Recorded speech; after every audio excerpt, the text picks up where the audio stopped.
سلام دوستان، رئیس وارث هستم با یک ویدیو آموزشی شماره مجازی. دوستان از نمبر SMS برایتون در واتساپ شماره مجازی میکشم و این لینک نمبر SMS یعنی ربات لینک نمبر SMS است. دوستان همه کشورها اینجا وجود داره. شما میتونید از هر کشور برای واتساپ، تلگرام و هر برنامه خاصی میتونید شماره بکشید. خب کشور امریکا رو انتخاب میکنیم دوستان، قسمت برای ما شماره ارسال کرد و میذارم در واتساپ تایید میکنیم دوستان.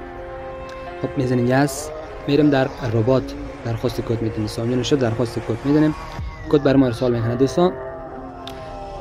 من آموزش قبلی رو که براتون آپلود کردم، آموزش چگونه اکانت جور کردن در لینک ربات نمبر SMS بود دوستان، که چه قسم اکانت جور کنید و اکانت جور کردین یک لینک دعوت براتون میده. اون لینک دعوت دوستان برای رفیقایتون میفرستین و هر کسی از طریق اون لینک دعوت وارد ربات شد و در کانال ها مشترک شد، برای شما روبل اضافه میشه. وقتی روبل اضافه شد دوستان، شما میتونید از طریق روبل برای واتساپ، تلگرام، هر برنامه شماره فیک، شماره مجازی از هر کشور بخواید میتونید به دست بیارین دوستان.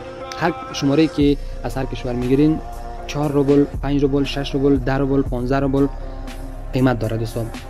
شما وقتی در حسابتون روبل آمد میتونید که شماره مجازی رایگان به دست بیارین، شماره فیک. خب دوستان ویدیو قبلی را شما بیننده باشین از کانال یوتیوب و طریقه اکانت جور کردن و طریقه دریافت لینک در اون آموزش من برای شما آموزش گرفتم. خب دوستان یک شماره دیگه هم برای واتساپ میکشیم و همون کشور امریکا یک شماره دیگه هم میکشیم دوستان. ببینین شماره راحت میتونین در واتساپ تایید کنین. خب اینجا کشور امریکا رو انتخاب میکنیم، میزنیم یس و میرم درخواست کد میدیم دوستان. خب دوستان اونجا نوشته است هنوز کد دریافت نشده، تغییر شماره میدیم دوستان. خب شماره دیگه برای ما داد، اینم میذاریم در واتساپ تایید میکنیم. خب این شماره بند شده دوستان، شماره بند بود، باز دوباره تغییر شماره میدیم و اینجا دوباره شماره جدید رو میزنیم و یس میریم درخواست کد میدیم دوستان. خب کد برای ما ارسال شد دوستان. ببینید دوستان وقتی کد براتون ارسال نشد یا گفت صبر کنین یا 1 ساعت منتظر باشین، دوستان منتظر نباشین، کد بر شما ارسال نمیشه. تغییر شماره میدین، دوسری شماره امتحان میکنین، براتون کد میدن تا زمانی که دوستان برای شما کد ارسال نشده از حساب شما روبل کم نمیشه. هر وقت که براتون کد ارسال شد باز از حساب شما روبل مصرف میشه و شماره شما خریداری میشه دوستان. این بود شماره مجازی از کشور امریکا. دوستایی که میگن که ما روبل مثلا از کجا کنیم و دوستی نداریم که برش لینک بفرستیم بیا و ما به حساب ما روبل بیاد دوستان، این روبل فروشی هم است. من روبل دارم، اگر خواستین در کانال تلگرام آیدی ما مسیج کنین دوستان.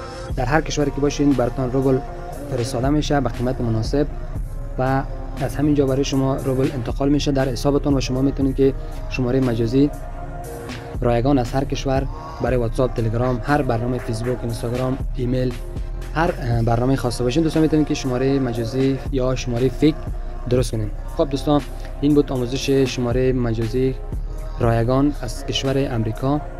تا آموزش بعدی خداوند یار و مددگارتون.